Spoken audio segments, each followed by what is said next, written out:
Book of Numbers, chapter 22. On Sunday nights, through the Bible from Genesis to Revelation.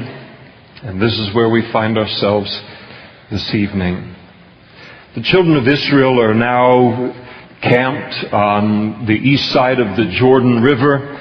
They've been right opposite of Jericho, where they're going to, in just 5 months' time or so, going to enter into the Promised Land and begin its conquest as God has promised it to them. And they have enjoyed a series of victories over their enemies as they've been attacked without any provocation by one after another, and God's grace is upon them in defeating their enemies. And they have been watched by all of the other nations that have watched their success militarily. And there is a man by the name of Balak, who is at that time the king of Moab, and he thinks that the children of Israel are now going to attack them next, and his assessment of it is we have no chance of withstanding this 2 to 3 million people that are camped out there, and whatever these people are about, we're just like a blade of grass in front of a hungry oxen. They'll just eat us up. And so, feeling that they needed some kind of a advantage in order to defeat the children of Israel, he sends for a prophet by the name of Balaam, in order that Balaam would come, pronounce a curse upon the children of Israel, and then that the Moabites would be able to defeat the children of Israel in battle. So they're basically wanting to destroy the children of Israel at this point in time, and drive them, not only not have them go into the land, but even drive them from this staging area that they're in. And so Balak sends his messengers. They come to Balaam some distance away. They bring a diviner's fee. I don't know what they paid diviners in those days. Probably brought a fee that was worthy of quite a bit of money. We see right there at the end of verse 6 that Balak's confession concerning Balaam, for I know that whom you bless is blessed, and whom you curse is cursed. And so he had quite a track record. And so he sends messengers with a diviner's fee now to hire Balaam to come back and curse Israel. And so the children, verse 7 of chapter 22, this is where we left off last week. So the elders of Moab and the elders of Midian departed with the diviner's fee in their hand, and they came to Balaam and spoke to him the words of Balak.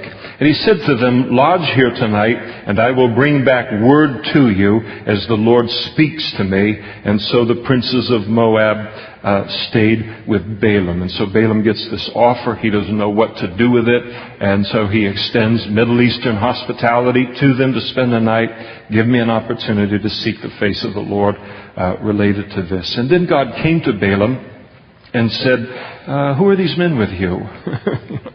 He doesn't like the company that Balaam's keeping at the moment. And so who are these guys?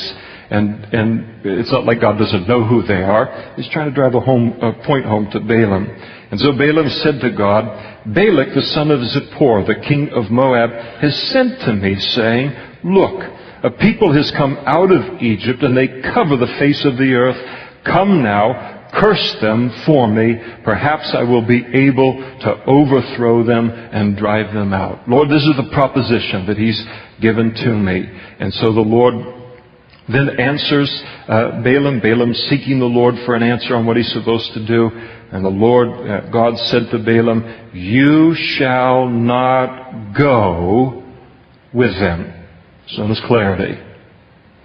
You shall not curse the people.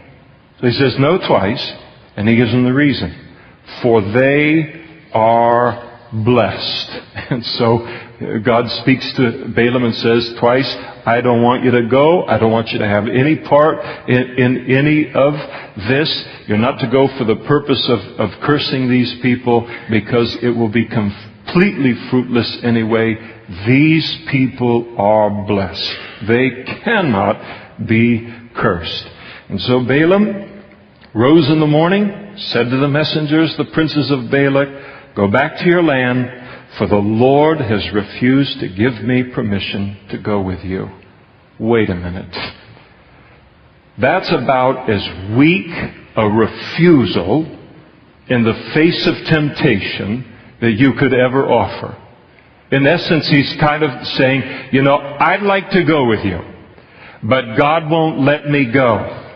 That is not the way to handle a temptation to do wrong, and it certainly isn't the way to handle a temptation that the devil brings against us. So he intimates that he is very interested in the offer. I'm very interested in this, but God is holding me back. I'd love to, but God won't let me go. Additionally, he does not tell these messengers the full revelation of what he knows. And what he knows is, you can't curse these people. You are trying to hire me to do something that I will have no success in being able to do. So he doesn't, if he had come on and said, listen, don't you realize you guys are not just up against these people that are camped out there, you're up against their God.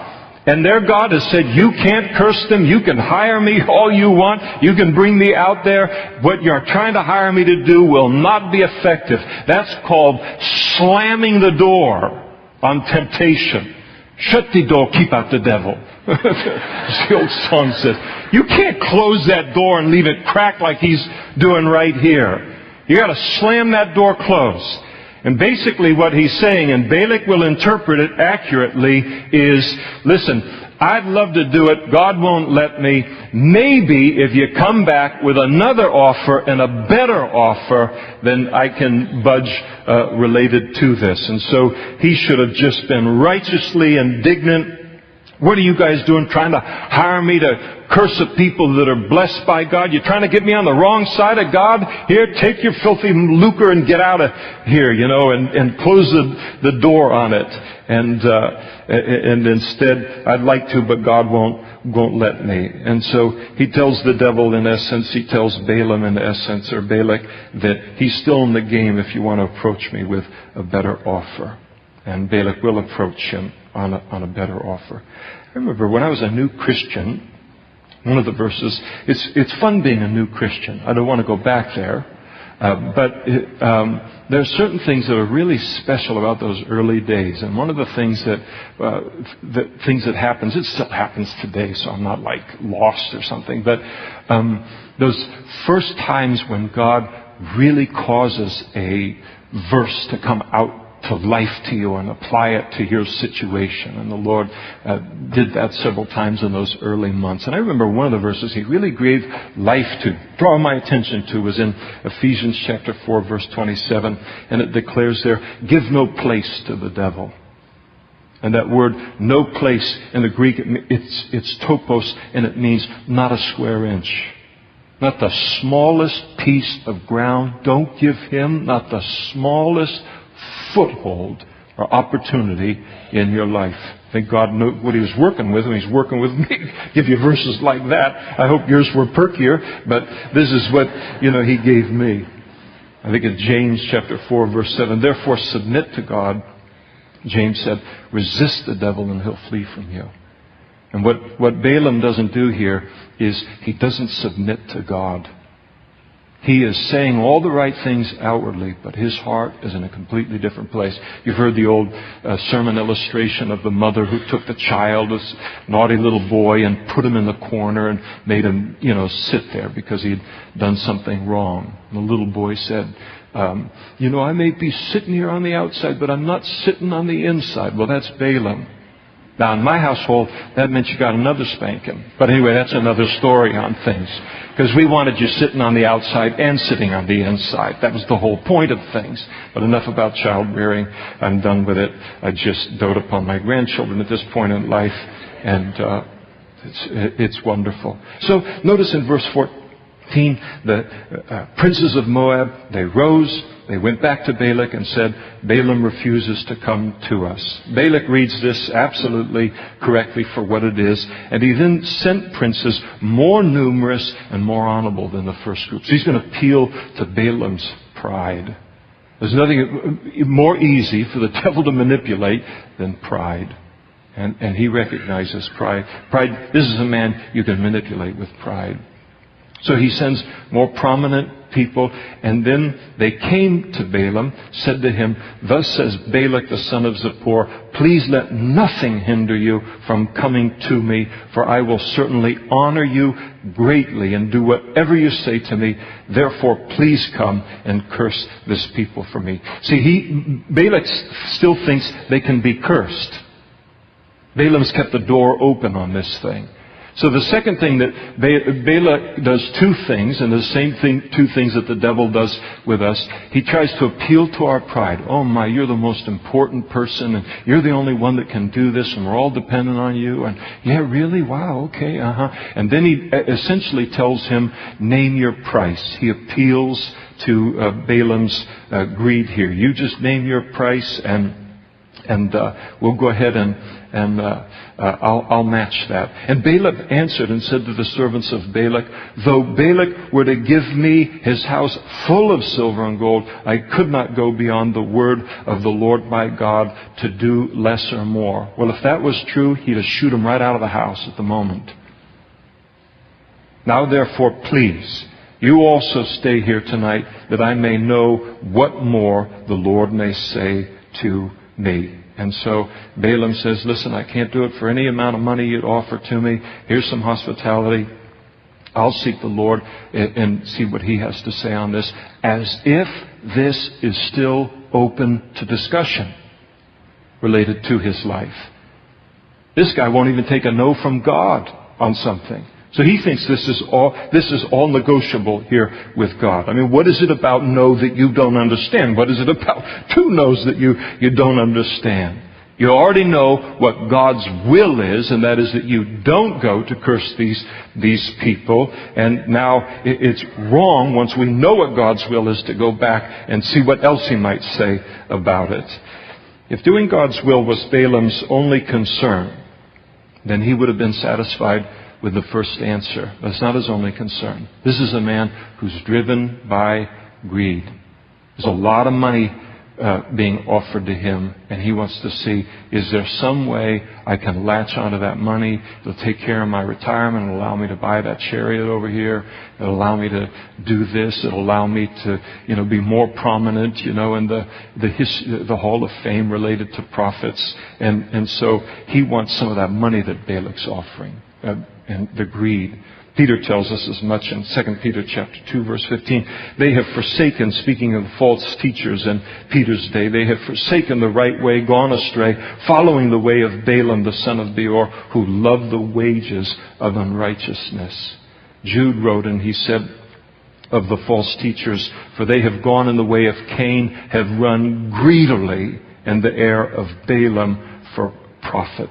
So he's just greedy. He wants money. He's seeing dollar signs. God's already told him, no, can't do it. There's no use in going. So he's saying all the right words with his mouth, but his heart is very, very far from what his heart is far from what his words are. If there's a distance between what it is that I am portraying outwardly and the condition of my heart, the devil will notice that in a moment, and he will endeavor to take advantage of that. What I am outwardly is to be in alignment with the holiness that is inward. That's what keeps a person from being protected by these kind of offers that the devil will bring into our lives. And so don't keep asking God for permission to do something that you already know is not His will for you. He says, no, that's it, and you know it's wrong, now leave it alone. So the Lord communicates to him there in verse 20. And God came to Balaam at night and said to him, if the men come...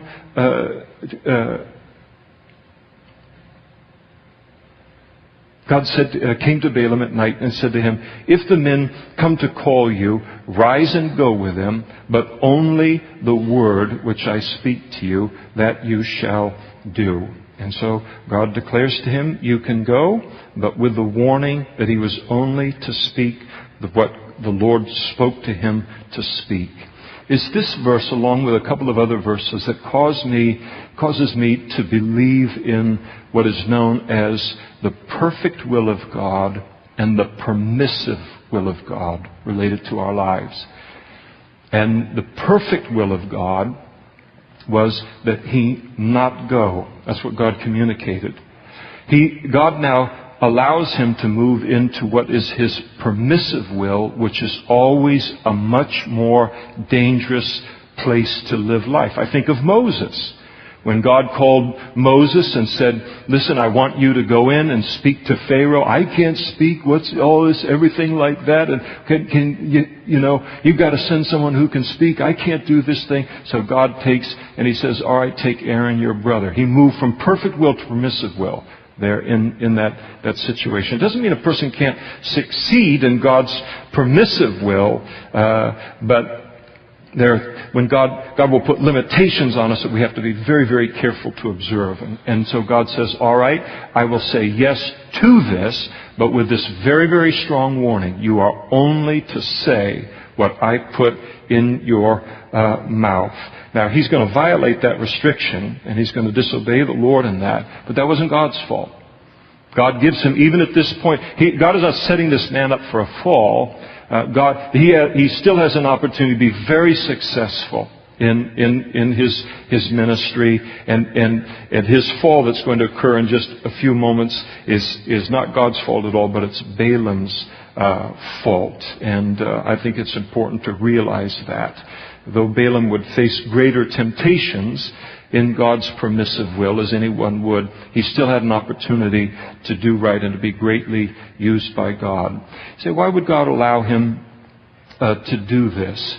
And I don't know all of the answers, but as we head through the whole thing, we'll realize there are some things that the Lord does here that are good. He's going to take the situation. If Balaam had stayed obedient to him, he was going to work this permissive will for good. Number one, he was going to fill Balaam's mouth, again, with some of the most beautiful prophecies concerning the children of Israel to be recorded in the entirety of the Old Testament. And God's people have been rich for thousands of years because of those prophecies.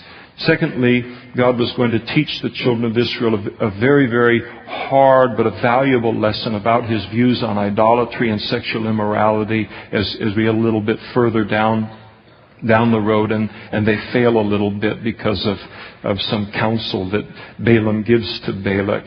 And then I think the other thing that he does with Balaam, and he allows it to occur, is Balaam becomes this gigantic neon sign in the Old Testament of a warning to all of God's people and to all of his servants, a warning against covetousness and against greed in our own hearts, that it will pull us into situations that God does not intend us to be in the middle of.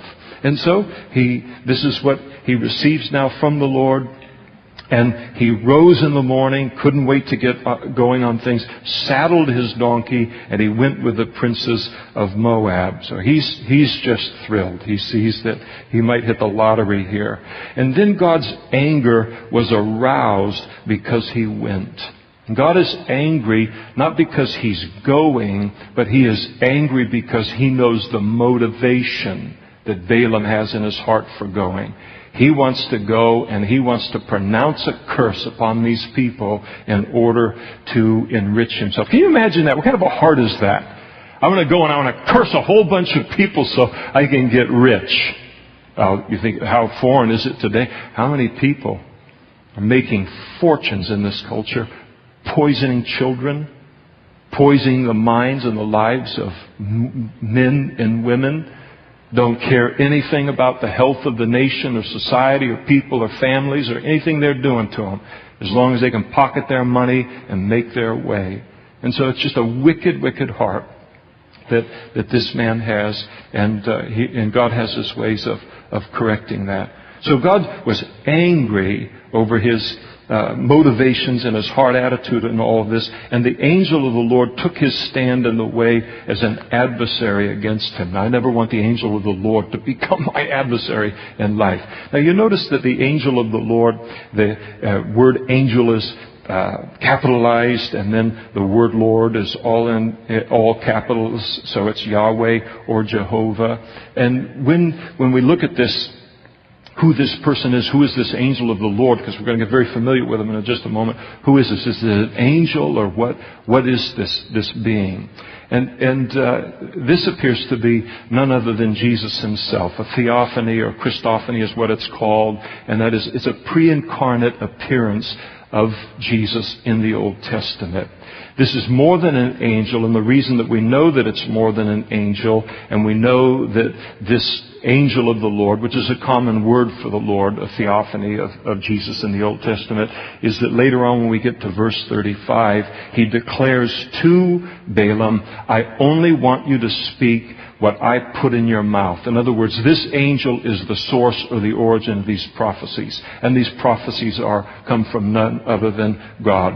So you have a pre-incarnate appearance of Jesus in the Old Testament. So he takes his stand in the way as an adversary against Balaam. And Balaam was riding on his donkey, and he had 2 servants with him. Now the donkey saw the angel of the Lord standing in the way on the path with his sword drawn in his hand. Now the donkey sees stuff that nobody else is seeing at this moment in time. And the donkey, as a result, turned aside out of the way, went out into a field. Whoop! Right off the road, out into the field.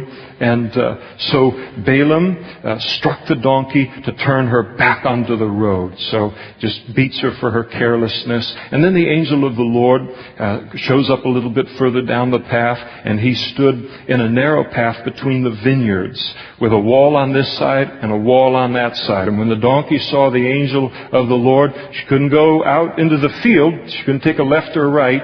She pushed herself against one of the walls and crushed Balaam's foot against the wall, so he beat the animal again.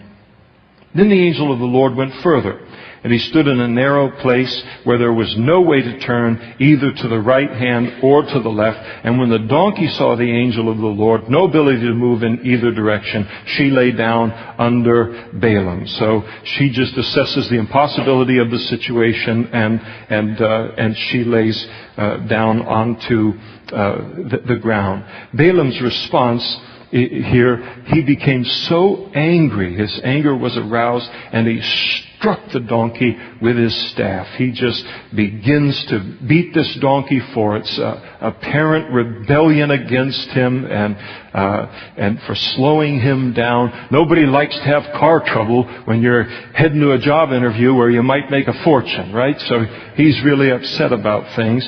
And then the Lord opened the mouth of the donkey. People sometimes talk about, look at things and say, is this true? I mean, did God really open the mouth of a donkey in the Old Testament? Can he really use a donkey to speak? He uses me every week. And people like me every week. He uses Eric over in the men's study and all over the place. So it's humbling. It keeps things in perspective. God uses you to do a little something. You start to think you're really something. Be careful you don't bray. God can expose us. So open the mouth of the donkey, and she said to Balaam, she starts talking, what have I done to you that you have struck me these 3 times? That's the question she poses now to Balaam. Balaam said to the donkey, because you've abused me. I wish that there were a sword in my hand, for now I would kill you. Now this is an early record of road rage. Right here in the Bible. Here's a guy that is so angry, he is yelling and arguing with a donkey, and he's not even shocked or deterred in any way.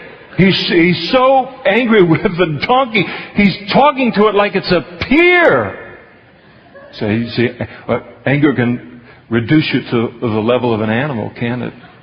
You see, people do all kinds of crazy things on the road and elsewhere under the influence of anger. So he's very upset. You're just lucky I didn't have a sword to kill you with.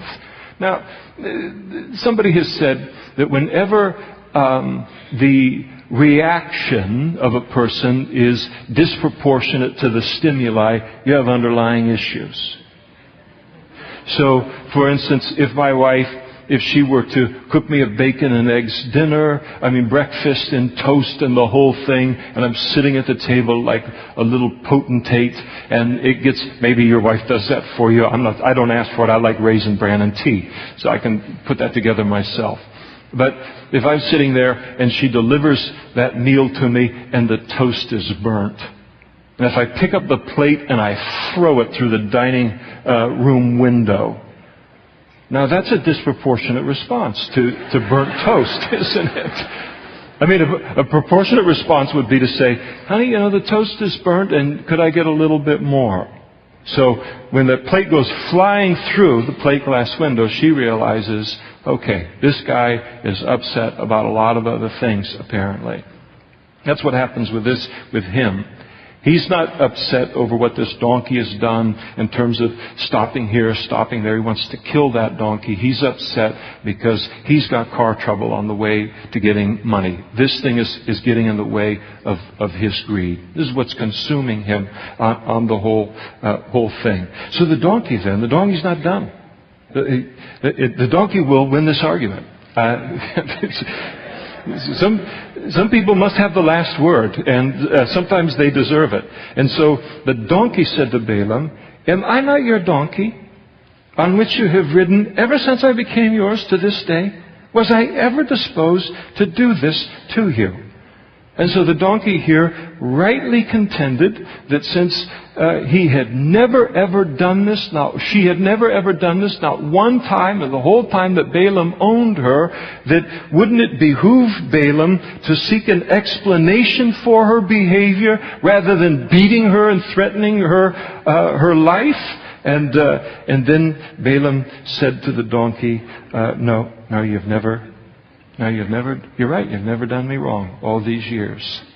Now, the only thing worse than arguing with a donkey is losing an argument with a donkey, and that's exactly what Balaam does here.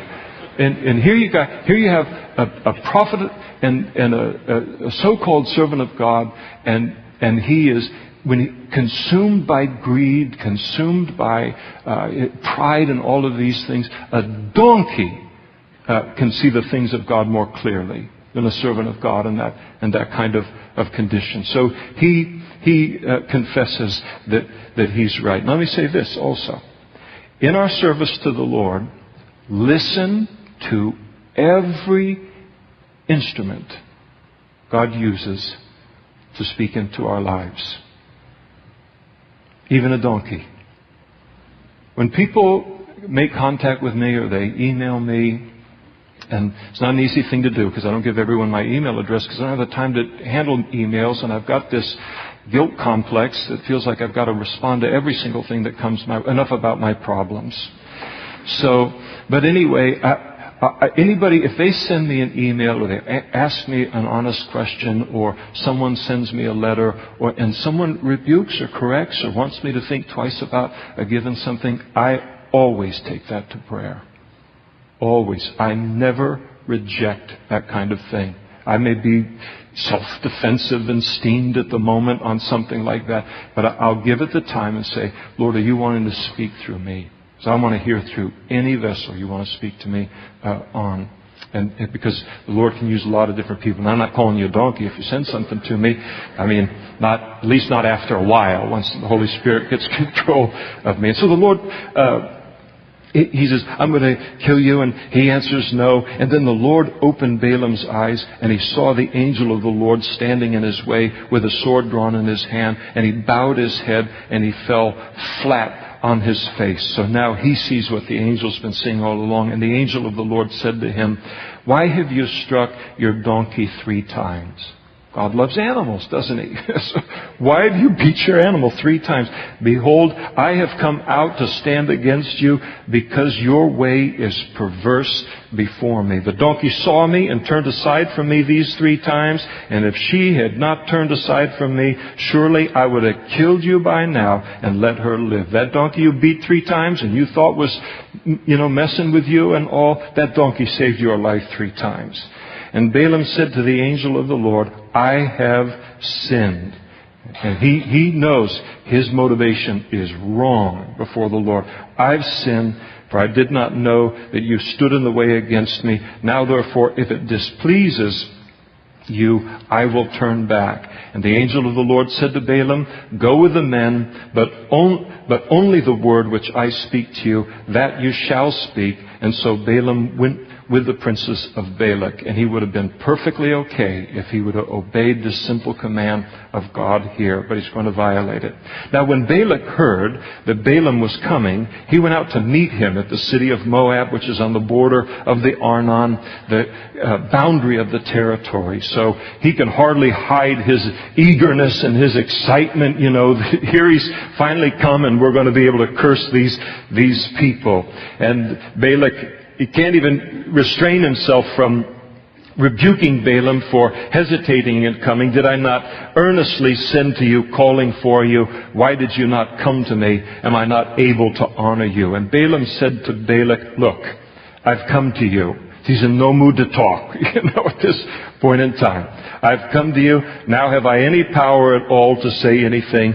The word that God puts in my mouth, that I must speak. And so Balaam went with Balak, and they came to Kirjath-Huzoth. And then Balak offered oxen and sheep. He sent some portion of the sacrifice to Balaam and to the princes who were with him. So kind of a festival meal celebrating his arrival. And so it was on the next day that Balak took Balaam and brought him up to the high places of Baal for this purpose, that from there he might observe the extent of the people. And there was a belief in the ancient world that if you wanted to, in order to curse someone kind of at full strength, then you needed to see them face to face, or you needed to visit them physically. And so he wants them to see. Balak wants the full effect of the curse to be upon these people. And then Balaam said to Balak, Build 7 altars for me here, and prepare for me here 7 bulls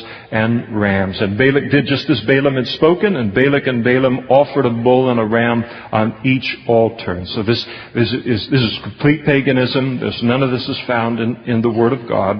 And then Balaam said to Balak, Stand by your burnt offering, and I will go, and perhaps the Lord will come to meet me, and whatever He shows me, I will tell you. And so he goes to a desolate height. He separates himself from the rest of them, and God met Balaam, and He said to him, I have prepared the 7 altars, and I have offered on each altar a bull and a ram. So again, we see kind of a pagan background in Balaam. He's offered all these offerings in order to kind of buy something from God, to buy God's favor, that He would speak through him. And then the Lord put a word in Balaam's mouth and said, Return to Balak, and thus you shall speak. And so Balaam returned to Balak, and there he was standing by his burnt offering, he and all the princes of Moab. So they're standing there, they're excited, they can't wait to hear what kind of a curse is going to come out of Balaam's mouth toward the people and then of Israel. And then he took up his oracle and he said, now in these next 2 chapters, 23 and 24, Balaam is going to pronounce 4 oracles over the children of Israel. And basically an oracle was kind of a God-given prophecy, a divine revelation. To speak. God would give it to you to speak.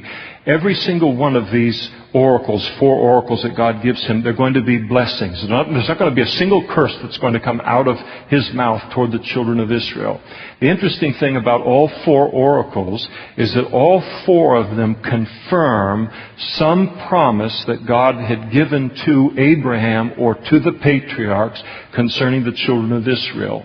And so he's just going to simply confirm the promises that I've given these people, you have no hope of breaking. So God was very committed to His relationship with us. So he took up his oracle and he said, Balak the king of Moab has brought me from Aram, from the mountains of the east.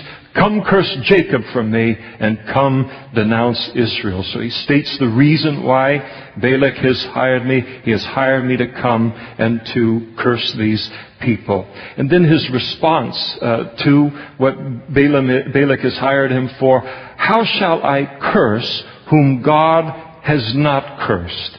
And how shall I denounce whom the Lord has not denounced. And so here is Balaam, and he declares that what Balak has hired me to do here, it can't be done. And it can't be done because the Lord has not cursed them and He has not denounced them. In other words, I've been hired to curse these people, but because of the greatness of the God of these people, they are beyond the curse of man. You cannot curse these people from without. And so the safety of a child of God. Now, Balak's listening to this, and his worst fears are being realized in the very first prophecy that Balaam declares here. Number one, you cannot defeat these people militarily. You can't even curse them spiritually. And so here Balaam is confirming God's promise to the children of Israel through Abraham, and that is they cannot be effectively cursed by the nations around them. Genesis chapter 12, verse 3, I will bless those who bless you, God said to Abraham and his seed. I will curse him who curses you, and then all the families of the earth shall be blessed. And so it has been all the way through Israel's history. Those that curse Israel endeavor to do that. They find themselves on the wrong side of God, pay a tremendous price for it. Those who bless Israel, they enjoy God's blessing in some measure. And so the translation from God to Balak is, Balak, what you are up against is my word. Right from the get-go. You have no hope of being successful in what you have hired Balaam to do. And then Balaam goes on and he says, for from the top of the mountains I see him, and from the hills I behold him, there a people dwelling alone, not reckoning itself among the nations. And so he declares that they are a nation of people. They're distinct from all of the other nations of the world. They're unique and special because God has attached a plan to them that is not attached to any other nation or people in the world. God is going to bring the Messiah into the world through these people. He's going to bring the Old Testament scriptures into the world through these people. And so here, their strength is they're separated, and they are a strong people, and they are higher than all of the other nations. And then he says in verse 10, who can count the dust of Jacob or number 1/4 of Israel? Again confirming, here's Balak. He wants to wipe out Israel. And he has no hope of doing that because God had prophesied and spoken in Genesis chapter 13 and declared to the patriarchs, I have made your descendants as the dust of the earth, so that if a man could number the dust of the earth, then your descendants also could be numbered. And God is declaring, not only will you not wipe these people out, Balak, they are going to prosper numerically in a way that you can't even imagine. You think 2 to 3 million of them is a big deal? They're going to be a lot bigger than that. And then Balaam's commentary, as he's looking out over these people, he said, let me die the death of the righteous, and let my end be like his. He closes up his first prophecy by saying, wow. Let my life, the promises that these people have in life and in death and in the life to come, let those be my portion. As he just looks at them and says, wow, this is, they are so blessed. And so he's looking at them. Let my end be like his. Far from dying a military death at the hands of Moab, they're going to die peacefully. They're going to die at a nice, ripe old age, not by military conquest. And then Balak, as he listens to this prophecy, he said to Balaam, what have you done? I took you to curse my enemies, and look, you have blessed them abundantly. So he's horrified at how everything's turned around. I brought you to curse them, and now all you're doing is blessing. So he's got a solution to that. He answered and he said, must I